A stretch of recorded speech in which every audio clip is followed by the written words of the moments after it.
Bismillahirrahmanirrahim. Assalamualaikum warahmatullahi wabarakatuh. Alhamdulillahirrabbilalamin. Assalatu wassalamu ala ashrafil anbiya'i wal mursalin Sayyidina wa maulana Muhammadin wa ala alihi wa ashabihi ajma'in, amma ba'du. Jadi di sini saya Muhammad Adib Anas dari kelas PAI 5C akan membahas sedikit tentang administrasi pendidikan. Jadi di sini ada beberapa pengertian dari administrasi pendidikan yang diungkapkan oleh beberapa ahli, yaitu yang pertama yaitu menurut Dr. Andes Muhammad Galim Purwanto yang menyatakan bahwa administrasi pendidikan merupakan proses pengintegrasian atau penggabungan tujuan pendidikan secara personal, spiritual, hingga material.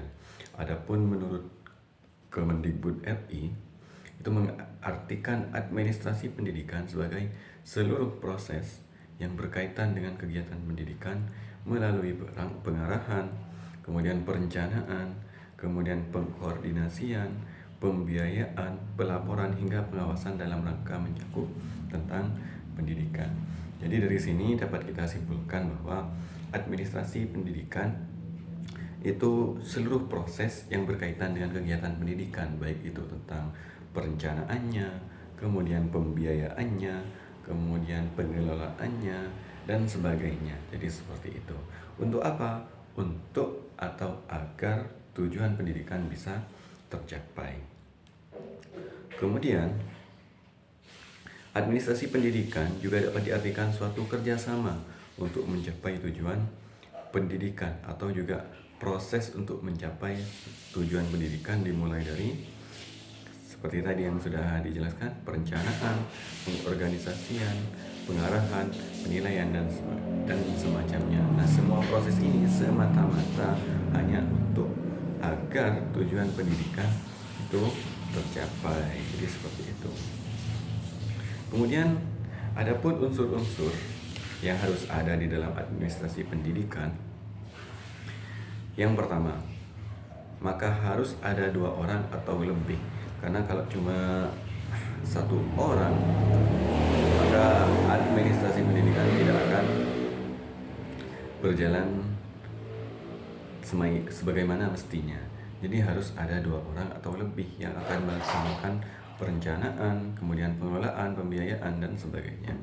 Kemudian unsur administrasi pendidikan yang selanjutnya yaitu harus ada yang namanya organisasi, kemudian manajemen, komunikasi, keuangan, perbekalan, kepegawaian, ketatahuasaan, serta hubungan masyarakat atau humas. Nah, semua ini diperlukan agar administrasi pendidikan berjalan dengan baik sehingga tujuan pendidikan juga dapat tercapai.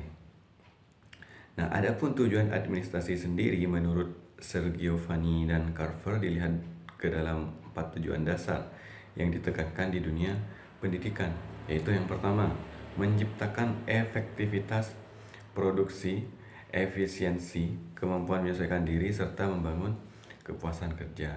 Nah, selain tujuan tersebut, tujuan administrasi pendidikan yang lain yaitu untuk terciptanya fleksibilitas dalam proses administrasi pendidikan, kemudian efisiensi dan efektivitas pelaksanaan administrasi pendidikan, serta terlaksananya kontinuitas administrasi pendidikan dan pendidikan seumur hidup yang berpedoman pada linearitas keilmuan.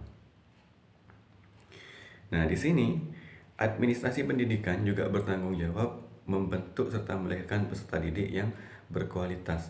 Ketika administrasi pendidikannya itu baik, maka kemungkinan besar peserta didik yang dihasilkan juga akan baik. Adapun jika administrasi pendidikannya buruk, pengelolaannya buruk, kemudian pembiayaannya juga kurang, kemudian pengorganisasiannya juga, dan juga penilaiannya juga kurang, maka tujuan pendidikan tidak akan tercapai dan juga peserta didik atau output yang dihasilkan itu juga akan kurang baik. Jadi seperti itu. Dan juga selain mencerdaskan juga melahirkan peserta didik yang beriman, berakhlak mandiri, dan bertanggung jawab. Dan juga tujuan dari administrasi pendidikan adalah untuk menjadikan peserta didik pribadi yang tidak korupsi dan karena pada akhirnya akan merugikan masyarakat, dan negara.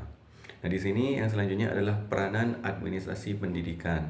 Yang pertama adalah planning, jadi perencanaan.